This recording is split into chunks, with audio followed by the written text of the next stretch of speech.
જય હિન્દ દોસ્તો। આ બધો એમ કહેવાય કે ધ્રાંગધ્રાનો વનવગડો છે।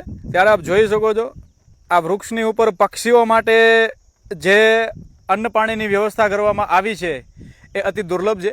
ત્યારબાદ આ જગ્યાએ આ ધ્વજા જે છે એ ફડાકા મારી રહી છે અને આ જગ્યાએ દોસ્તો ખૂબ જ પૌરાણિક એમ કહેવાય કે મેલડી માતાજીનું સ્થાનક આવેલું છે અને આ જગ્યા જે છે એ ઘુઘરિયાળી મેલડી માતા તરીકે ઓળખાય છે।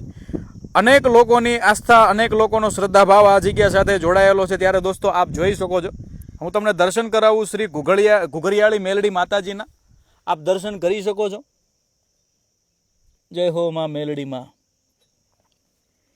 દોસ્તો સવાર બપોર સાંજ એમ કહેવાય કે કોઈને કોઈ સમયે તમે આવો એટલે અહીંયા કોઈને કોઈ દર્શનાર્થી તમને જોવા મળી જાય અને ખાસ વારે તહેવારે આ જગ્યાએ મોટા મોટા ઉત્સવો પણ ઉજવવામાં આવે છે। હવે તમને વિચાર આવતો હશે કે ભાઈ વનવગડાની માલિપા મેલડી માતા આ જગ્યાએ બિરાજમાન છે અને અનેક લોકોની શ્રદ્ધા છે, ભાવ છે, તો કેમ આ જગ્યાએ આ બધા પથ્થરોની હારમાળા છે? નાનકડું કે મોટું કોઈ મંદિર, દેરું, દેવાલય કેમ નથી? તો દોસ્તો અહીંયા શ્રદ્ધાળુઓ આવે છે અથવા મંદિર સાથે, જગ્યા સાથે જેઓ વિશેષપણે જોડાયેલા છે એમના કહેવા મુજબ કે ભાઈ માતાજીની પાસે ઘણીવાર એમ કહેવાય કે રજા માગવામાં આવી કે માતાજી આ જગ્યાએ તમારું એક નાનકડું કે મોટું કોઈ પણ રીતે દેરું થાય એવી અમને રજા આપો। ત્યારે માતાજી દ્વારા હંમેશા કહેવામાં આવે છે કે આ પથ્થરોની હારમાળા જે છે એને એમ જ રહેવા દો, મારે અહીંયા એમ જ રહેવું છે। આ જગ્યાએ કોઈ પણ એમ કહેવાય કે નાનું મોટું મંદિર બનાવવાની માતાજી રજા આપતા નથી।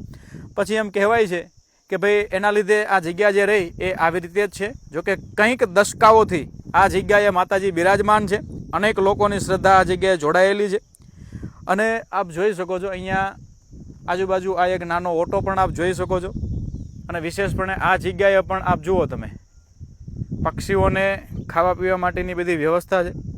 તો દોસ્તો આ ધ્રાંગધ્રાનો વનવગડો છે। ધ્રાંગધ્રાની ભૂમિ એટલે પથ્થરાળ ભૂમિ, ધ્રાંગ એટલે પથ્થર અને ધરા એટલે ભૂમિ।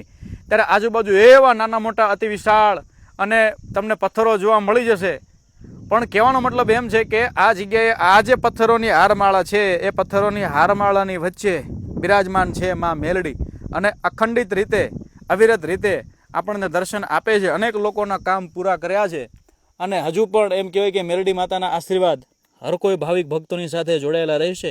તો આપ આ દર્શન કરી લો। જય હો માં મેલડી, જય હો।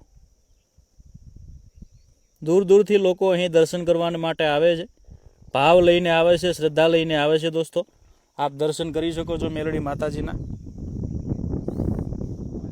વાહ ભાઈ વાહ, જય હો માં મેલડી।